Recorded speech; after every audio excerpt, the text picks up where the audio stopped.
my title, my description for the video. I've been using AI because it's fantastic and it's much better than I could ever word it. I was messing with an AI um, creator, thumbnail creator for the thumbnails you see on YouTube channels, right? Everyone's like what they call the poster board that grabs everyone's attention. I find that it's easier for me to do them myself because what AI was doing was very animated and it didn't quite work for my channel. Made everything a bit very cartoonish. I know there's some better products out there, I've been told, that can really make it look real, very realistic, but I haven't messed with them yet. And I still kind of like to play with the thumbnails and do it the old school way, create it myself. And welcome to a new episode of Digital Coffee Marketing Brew. And I'm your host, Brett Dicer. You can please subscribe to this podcast on all your favorite podcasting apps. Leave a 5-star review. It really does help with rankings and let me know how I'm doing. But this week, we're going to be talking about YouTube and growing your brand on YouTube. The ever popular, I think it's the second most searched behind Google, but that might have changed because TikTok is ruining everything for Google. Anyways, I have Paul with me, and he has been steadily growing his YouTube channel for the past 4 years to have over 18,000 subscribers, and his business is booming with new buyers leads, and price points have grown from working with buyers in the 300,000 to 500,000 range to the 750,000 to 4 million. And so it's just great to have him on the show. So welcome to the show, Paul. I appreciate it. Thank you so much. Happy to be here. Happy Monday. Yeah, happy Monday. And the first question I ask all my guests is, are you a coffee or tea drinker? Coffee, definitely. We have an espresso that we love. Makes some really good coffee here at the house, and I do like supporting the small local coffee shops. Maybe not so much the big brands. I like to go to the local coffee shops and support them. I'm sure you have quite a few of those out your way. Yeah, we have a few. I mean, I always try to do my best, but sometimes if I'm in a hurry, Starbucks is probably the closest I can get to. Yeah, that's true. But yeah, definitely a coffee guy. All right. And I gave a brief summary of your expertise. Can you give our listeners a little bit more about what you do? Yeah, so I've lived in Florida, Southeast Florida, about over 30 years. I'm a realtor for the past 13 years. And I had always sort of watched people do stuff on Facebook back in the 2012, 2013. Back then, saw people doing things with real estate. Always kind of had an interest in it, and then I just thought, well, let's go look at YouTube. And I'd never done anything on YouTube other than look at funny videos. Like I looked at when I signed up for YouTube, and I'm like, I'd never done a thing with it, and decided somewhere in 2017 to start making videos and create something that could bring people to South Florida. So I just said, hey, let's make videos and show people why I like living here and what's cool about it. And that started the whole thing. And then it took off from there. And then as we'll talk more, I started to get phone calls from people who were moving down and going, hey, can you help us buy a house? And so, I mean, what are kind of the basic things for businesses to know to how to start just a YouTube channel? Because there's a lot to go on just to even start one. Yeah. Well, first thing is you gotta find something that you're passionate about, that you're gonna make videos about, because there's so many channels out there. There's so many options for people, that if you want them to watch your videos, you got to be passionate about it. You can't fake it. Definitely be truthful. One of the things that I get commented on from a lot of people is they just said, hey, you're just like on video like you are in person. So I don't fake it. Don't be something you're not. Again, it depends on what type of channel you're making, right? But and then have a passion about what it is you're making, because people will just turn off if not. So you got to think about something you really want to make videos about. If it's business, if you have a coffee shop, talk about coffee. Educate people. People love education. Educate about the coffee beans, the process, everything about it. Why your restaurant's different than someone else. Have guests come in. Just thinking off the cuff here. If I had a coffee shop, how could I do something to make it YouTube worthy? I guess that's kind of what I did. I knew people liked moving to Florida. They just, if you've ever moved across state or moved to another state, maybe you visited California like I have, but I wouldn't have an idea where to, if I was moving, say, I don't know, Orange County, right? And I said, I'm going to move to Orange County. I know nothing about Orange County other than what I've seen on TV.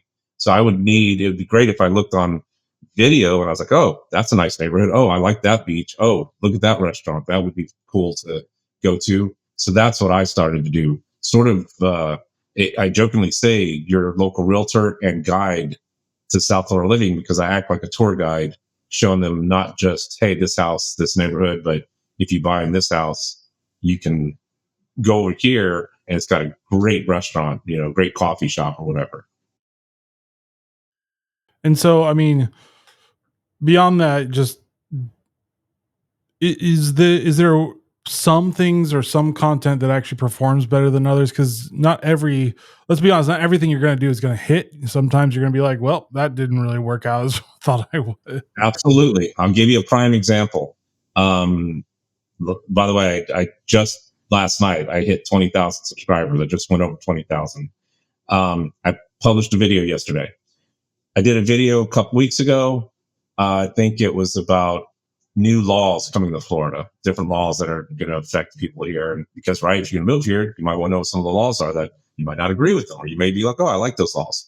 So that video did okay, got like 700 views, which, I mean, is decent, nothing great. I did a video last night about new laws coming to homeowners for homeowners associations. That's a hot topic here. And these new laws are going to change some things. Some people like it and some don't. I just looked at the count on that video and it hit 100,000 views in 24 hours. So it's like super hot and it's got over 1,000 comments because it's a super hot topic. So in my realm in real estate, you look for anything that's in the news, what's happening in the news that people want to know about, and then make a video about that. But I can't always do that. So sometimes I need to make a video that might be, hey, what can you buy for 500,000 in Palm Beach County where I live? And I may show like a few homes in different neighborhoods.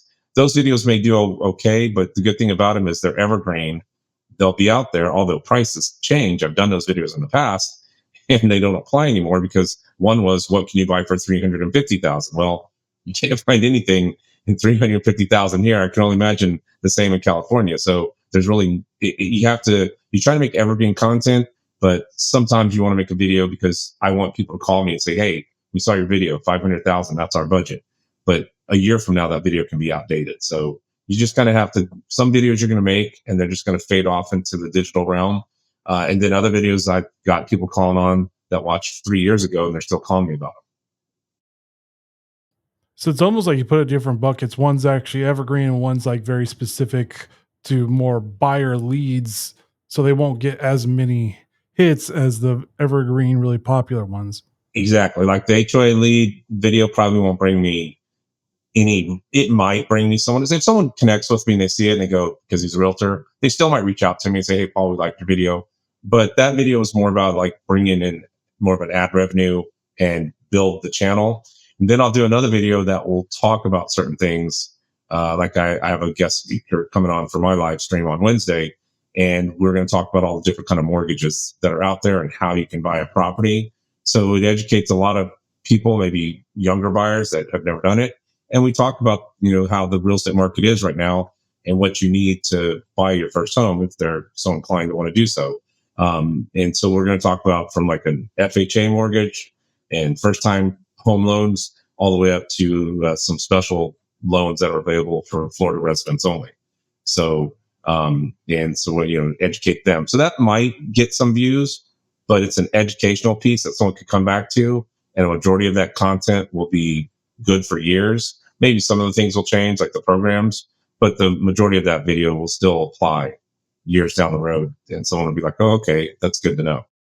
And do you use any like AI tools to help you like figure some of this stuff out? Because I mean, let's be honest, everybody's talking about AI, so eventually you're I mean, everybody uses it.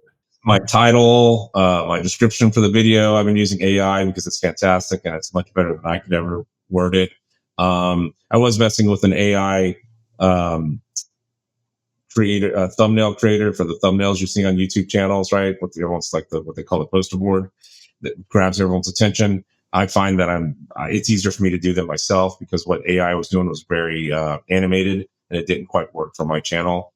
Made everything of it very cartoonish. I know there's some better products out there, I've been told, that can really make it look real, very realistic, but I haven't messed with them yet. And I still kind of like to play with the thumbnails and do it the old school way, create it myself.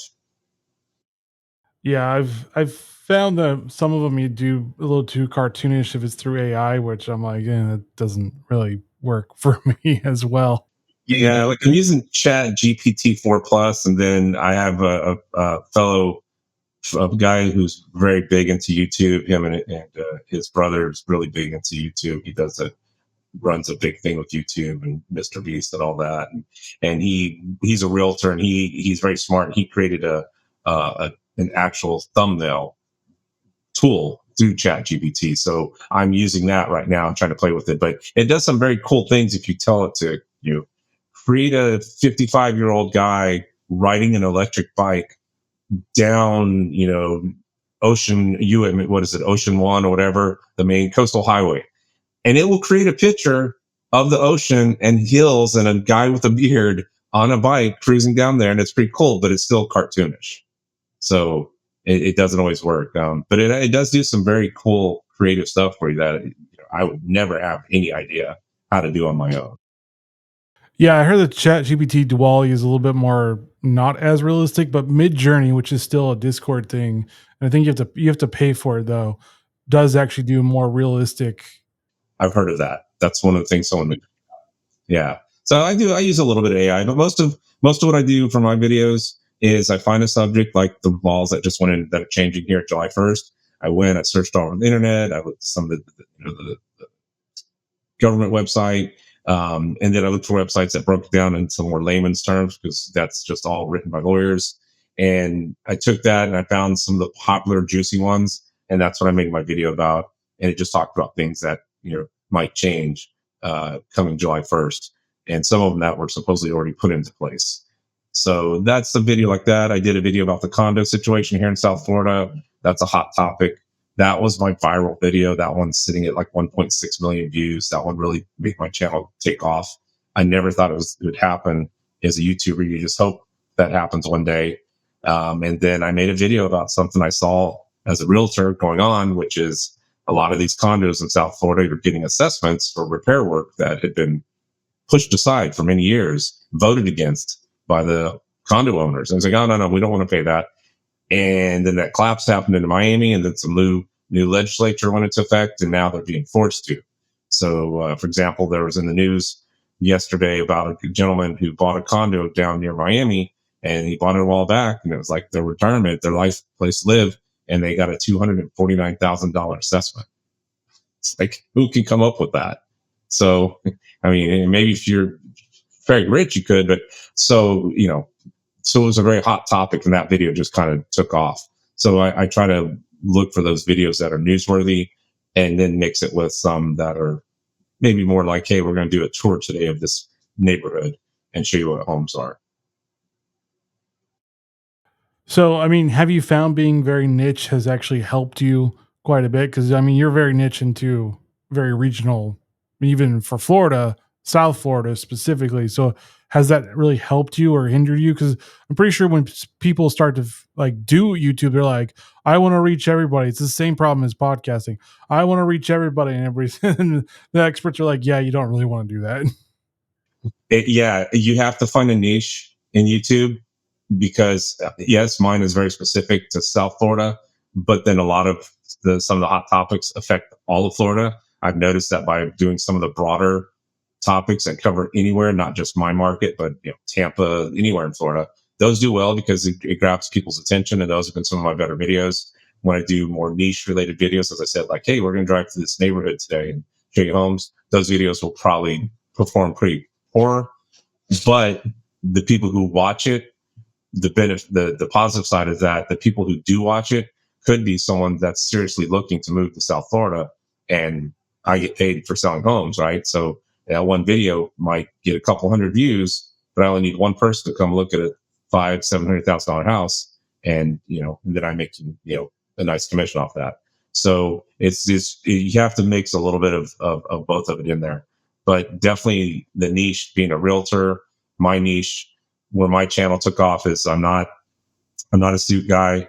You're not going to see me wearing a suit and going, hey, look at my $1 million listing. If I go show you $1 million listing, it's going to be in a ball cap and shorts and flip flops. And sometimes I ride around on my beach cruiser.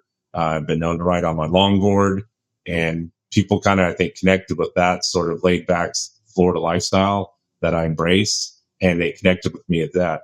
If they're looking for the $1 million listing, high polished guy with a cigar in his mouth and pulling up in a Ferrari, that's not me. I would like the Ferrari, but I would still do it in flip flops and shorts. But yeah, that's not me. I'm more just, and then when they meet me, they appreciate that because I'm still the same guy they met. So that's when I go back to being authentic. Be who you are, and it's easy to be yourself, right? It's hard to try to be something that you're not. So that definitely has worked for my channel. So have you found? Have you just mainly stuck to the long form content? Have you dabbled in shorts at all, or do you stick with that? Do you use the community notes or community tab, which is basically you can write text and use pictures and stuff? Have you used that at all? Like, have you used the other features, or do you just stick with the long form videos? No, I use the community quite a bit as a way to stay with my connect with my audience. Like I told them, I'm taking a day off. I'm not doing a video. It's Father's Day. They were all, a few people, not many, but they were like, "Oh, happy Father's Day." Um, I'll post up something about maybe hey, this is an idea of a video coming up. What do you guys think? Get some feedback from them. Like I've had people say, "Yeah, that would be a great idea. Would love to know more about that." And then recently started memberships. Only have one person signed up. Again, it's hard to get memberships, especially as a realtor, because they're just, when you're someone doing something very funny, if you're Mr. Beast and you got lots of people, young age group, they're going to spend that $5 a month to be a part of that exclusive club. It makes sense. It's very difficult to gain that kind of loyalty from people that are just watching videos about real estate. But part of me doing live streams on Wednesday is try to connect with those that are more of my core audience that really watch all the time and build that loyalty with them because they can come on and ask questions. And if they do join the club or the membership, they get to see my video when it goes loaded. Like I usually upload on a Saturday night and it's there, but I don't make it available till Sunday at 10 a.m. They can watch it as soon as I go upload it. They get access to it. And then they also get, if I want to do like a live stream with just members, as soon as I get enough members, I will do that. Right now, I'm just posting the videos, and if they want to see it early. And then shorts, I've dabbled in shorts. It's just weird. Shorts, it's maybe a good way to get someone to go watch your full length video, but shorts audience and long form audience are definitely very different. You don't really build a loyalty from shorts at all. And that is not it's not my focus on my channel, but I will repurpose a video and take a part of it and make it as a short. I've done that a couple times, and just to grab some attention and maybe get them to go watch the full length video. Yeah, you'll get a lot of hits, but yeah, I agree. Just dabbling in shorts myself, it just doesn't seem like it converts to watching long form. It seems like people watch shorts are there for a very specific thing, short 1 minute, because YouTube's not ever going to do, or for now, they're not ever going to do more than a minute long. Yeah, I wish they would do 90 seconds. It would be easier because I do have some good things that I could deliver, just like the video. I'm thinking about doing one, and I'm probably going to do it about the video that went last night. That's done very well. The idea is to go, hey, did you know there's new laws coming July 1st that could allow? And do you own a truck? Well, come July 1st, you may be able to park that truck in your HOA. It's something that gets their attention. Be sure to go watch the full length video. So I'll probably do that one probably today. Go sit up and just record a short for that because that video is doing well. But most of the time, the shorts, just people will look at it and you can tell it's like, oh, you got 2 or 3 views and stuff. Although I've done a few shorts that got a couple hundred, 50,000 views one time. So it's weird. It's definitely a different thing. TikTok's not I know plenty of realtors that do TikTok. I have a TikTok, but I don't do anything with it. It's just not what I'm really focused on. I focus on putting one video out a week and make sure that's a good video. And that takes up most of my time between keeping myself busy with my regular work as a realtor. Is there any like specific tools you use for like video editing or finding the music or anything that people can actually use as well? Yeah, absolutely. 'Cause I use Epidemic Sounds, great product. Funny enough, though, this Saturday when I was working on the video, I uploaded the video. And I always do it the day before. I always want to make sure I have time to make sure it's solid for the next day. And it had a copyright strike. And I was like, well, how is that? I'm using Epidemic Sound. There should be no copyright strike. That's why I paid you for this music. For some reason, this one particular artist got flagged, and YouTube wasn't going to give me any monetization for that video, which would have sucked since I got 100,000 views in 24 hours. It's been one of my better videos. So fortunately, I was able to go back, delete the video, didn't finish uploading it, removed the song, found another song very quickly, put it in its place. It fit perfect, and uploaded the video, and everything was good. So, but I used Epidemic Sounds is really good for my video editing. I used DaVinci Resolve 18. I'm just now starting to take some classes so I can learn some of the more in-depth features of that, which is Fusion, which allows you to do some of the cool special effects. Not that I probably need it for my kind of videos, but it's a little bit more of just something I want to learn how to do and try to always enhance my videos even that much more. So I want to learn. I got this great tool, this editing software. I might as well utilize the tools it comes with. That's pretty much it. I'll use a link tree on Instagram. I'll post the thumbnail, ask them, hey, it's a video, click the link in my bio.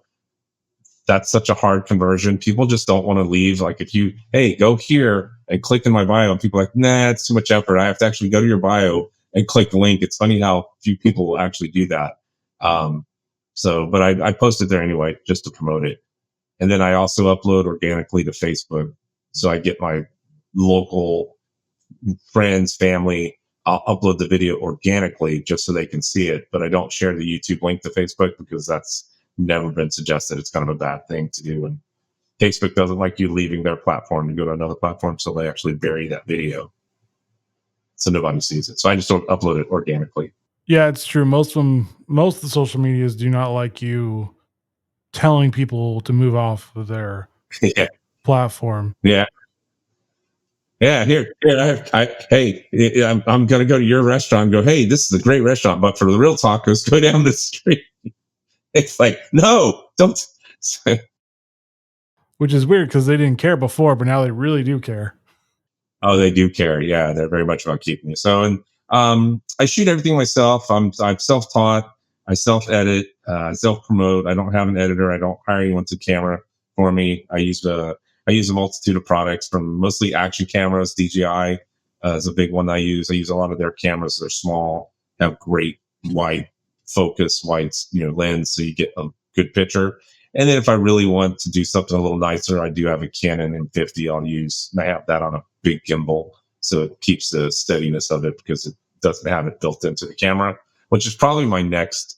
At some point, buying a camera, they're roughly about $3,500, but one that has stabilization built into the camera, so you don't need to carry a gimbal.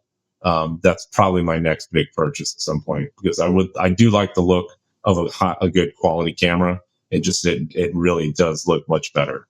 So you said DaVinci Resolve. Are you using the studio one or using the free one? Because there is a difference. One is free, one is paid.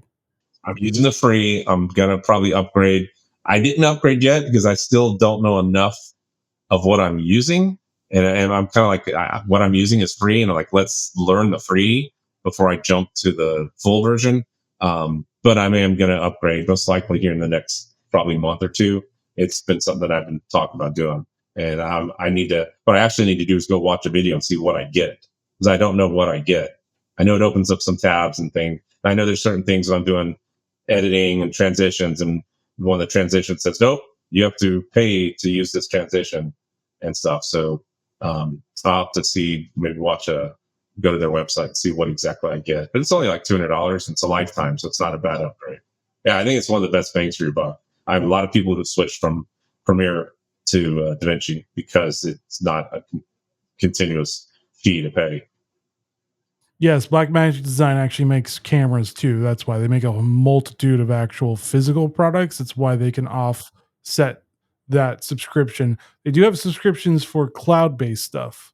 So you can actually cloud-based your DaVinci Resolve. But anyways, yeah. What is your hope, or what should people know about for building up, let's say, 20,000 followers? Because it's easy to start your YouTube. It's easy to somewhat easy to upload a video. I mean, you don't have to have that much know how to do it. But what is the key features to make it or build it out to be several thousand followers? Um, the biggest thing with YouTube, and I think anyone in the social media realm will tell you, is consistency. I started off. It took me a while. Not only did it take me a while to actually get business from my YouTube channel, which is why I started it as a realtor to get leads. Probably took me a year before anyone ever called me. That's a long time to commit, especially in the realtors world, to commit to a year of doing something. But I wasn't consistent, and my videos were poorly made. And I would do one, and then I wouldn't do one for a week or two. I didn't take it serious. I was just like, oh, let's do a video and hope that someone calls. No, that isn't how it works. Nobody. Why should anyone watch my video if there's one and then nothing for 3 weeks later? Once I saw the people and coaches and people that I surround myself with, that I'm in groups with, and they said, you got to commit. You have to make a video every single week, 2 a week if you need, but every single week. Once I committed to that, I saw the change. And then I went from a Wednesday to a Sunday because I saw that my audience switched.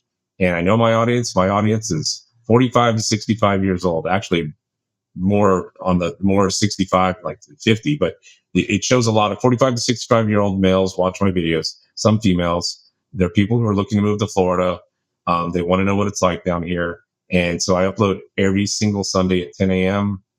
If I don't, you ask about community, say it's Father's Day, and people are like, oh, have a good Father's Day. Like, they're actually telling me thank you.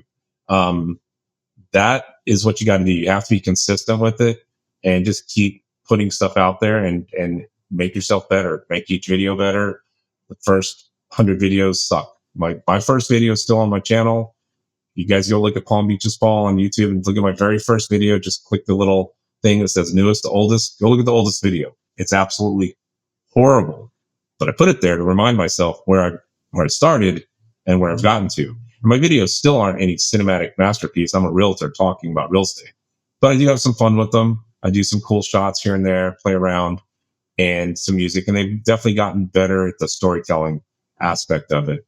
And you just got to kind of, like I said, find something that you really want to, something that you're comfortable talking about every week. It's easy for me. I'm a realtor, so I can find a multitude of things to talk about. Sometimes it's hard. Sometimes you're like, wow, what do I make a video about this week? And that can be a challenge. But whatever it is you're going to start a channel about, make sure you could talk about it every week, every day, because you're going to want to get your audience to watch, and they're not going to watch if you're not excited about it. And that is definitely something I've seen a lot of people, they try and they start it and then it dies, because they get bored with it. And if they're bored, you and I certainly aren't going to watch it. Yeah, I mean, it's the same thing with podcasting. It's called pod fade, where people start up and then just fade away. They don't do anything. Most podcasts barely make it through their third episode. That's usually how it happens, because, and I think it's applicable to YouTube, because people think it's easy to do, and then they have these grand ideas, but they forget how much work it is to get to that point and to how to keep on doing it too. Because, like you said, consistency is the right idea, but it's the hardest thing to do, because a lot of people are very inconsistent. We're all inconsistent at some things. We don't do everything perfectly all the time. So it is that discipline of like, I need to do this every single week. This needs to be my day, and have that audience eventually come. If I could be consistent with my other stuff as much as I am my video, I'd probably be a lot more successful person. So I'm trying to work on that. But the video I'm consistent with, because I know it pays and it's growing. And, I strategically thought about this video, knew it was a hot topic, worked it. I did a crazy thumbnail, little wild thumbnail, but I knew it would get the views, and it did, and it's paying off for me. So we'll see what the ad revenue is when it starts calculating up. But yeah, anything like podcasts and anything, you have to think about, we're trying to entertain you guys. We're trying to entertain you, the audience, and your time is like, it's really hard to grab your time. There's so many things out there that can distract us these days. So why should anyone watch my video? And that is the challenge, that you have to make something to get them to get, hey, I want to watch this video. Let's see what he's talking about this week. Or in your case, right? What are you talking about? I'm going to listen to this while I'm in the car. I just recently started to listen to a lot more podcasts in the past year. And And you're right. I'll look for them and I'll realize that, oh, they don't make podcasts anymore. And it looked like a great thing. And I'll go search and it shows like the last time they did a podcast was March of 2021. I'm like, well, that sucks. Like I was hoping to follow someone that was doing it. So yeah, I can see what you're saying about the podcast in that aspect. Yeah. And so, what is your hope for, like, let's say YouTube, for what features you would like to eventually see as well? Because everybody has their things where it's like, well, I wish they would do this, I wish they would do that. And do you see yourself doing like 4K video? Because I did read recently that YouTube is eventually going to start putting their YouTube videos on the YouTube TV thing, just kind of like offset content or something like that.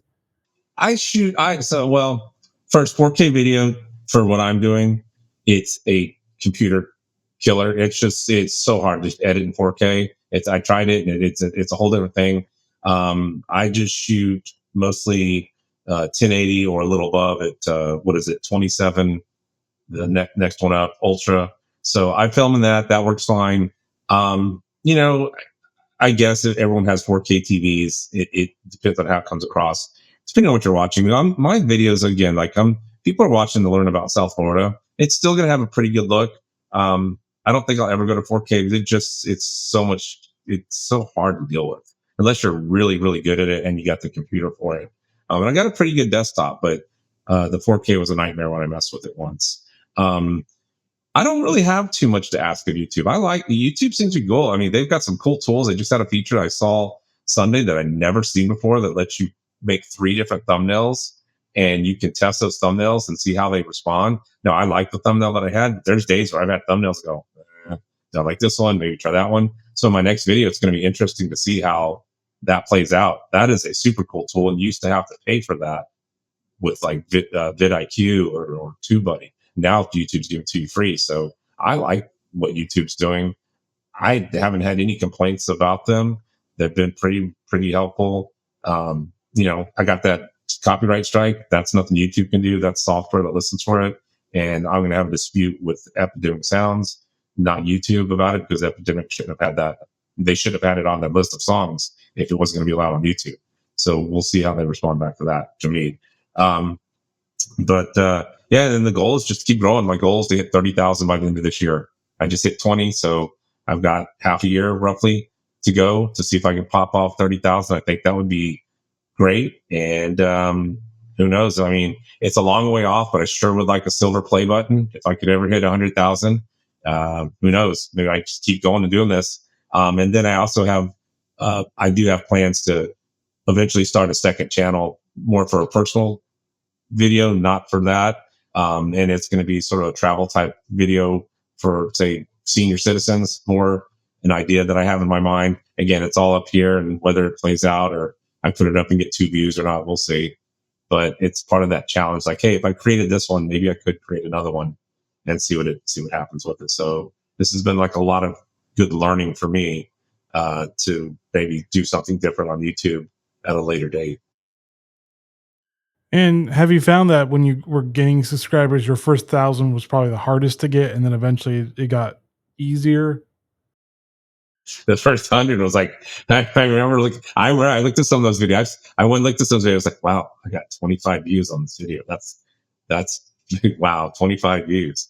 Yeah, no, your first 1,000's great. It's awesome to get that. And then you get the 4,000 hours of watch time, and then we get monetized. But I wasn't making any money on my videos till it took a while. Probably once I got there, and then I was like maybe $1,500 a year, and I was so happy about that, you know. But now it's gone up considerably since that viral video went off, and now I still get views on that video, and it feeds all my other videos. So it's a nice extra thing. I have a lot of people reach out to me that want to do brand deals, but they're not real brand deals, or they're like kind of like just like Amazon shop. They want you to like do this and they'll give me a discount. I'm like, I'm not interested in that. I've done 2 commercials. One, I did it just because it was kind of a cool Hawaiian shirt, and they reached out to me and I liked the shirt, and I said, oh, okay. They sent me a cool Hawaiian shirt, and I made a video, and the shirt was awesome. It didn't take much effort. And then I did get a brand deal with an e-bike company.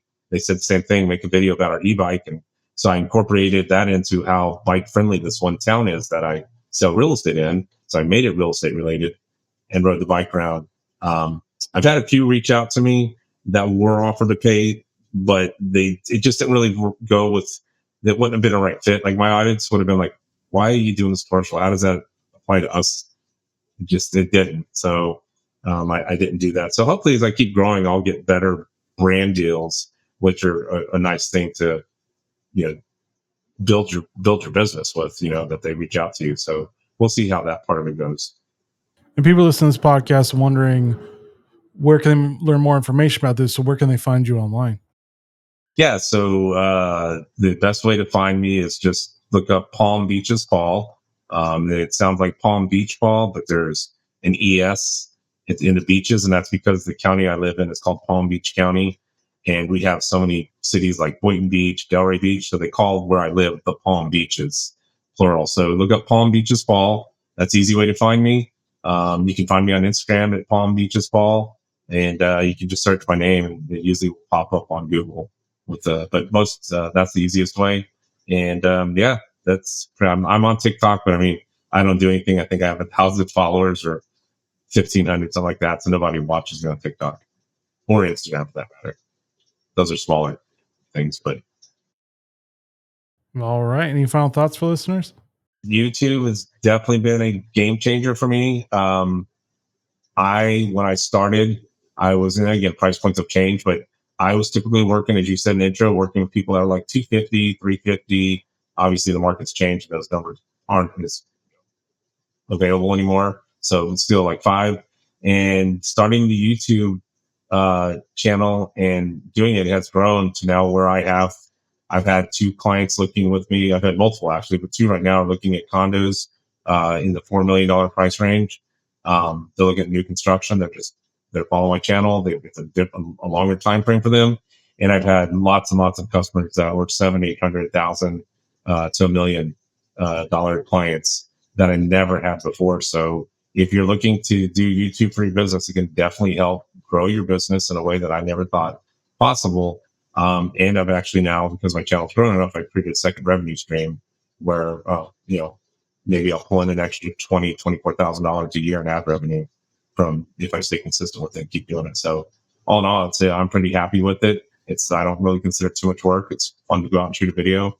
And I've had people, it's funny to have people stop you in the street and go, hey, you're that Palm Beaches Paul guy. You made that video. And I said, oh, hey, how you doing? So it's been kind of fun. And I get to do cool podcasts like this.